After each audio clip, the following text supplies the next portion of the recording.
Pasangan calon presiden dan wakil presiden Prabowo dan Gibran melakukan pertemuan tertutup pada Jumat 23 Februari 2024. Keduanya bertemu di rumah Prabowo di Jalan Kertanegara 4, Kebayoran Baru, Jakarta Selatan. Dari foto yang beredar, Prabowo dan Gibran tampak duduk di sebuah sofa berwarna putih.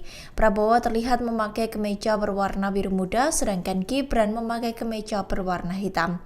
Prabowo dan Gibran terlihat sedang berhadapan dan membicarakan sesuatu.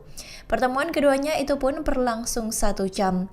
Setelah keluar dari rumah Prabowo, putra sulung Presiden Jokowi itu pun bungkam dan hanya melambaikan tangan saat ditanya isi pembicaraannya dengan Prabowo. Di dalam mobil terlihat Gibran duduk di belakang bersama Wakil Sekretaris TKN Prabowo Gibran Aminuddin Ma'ruf.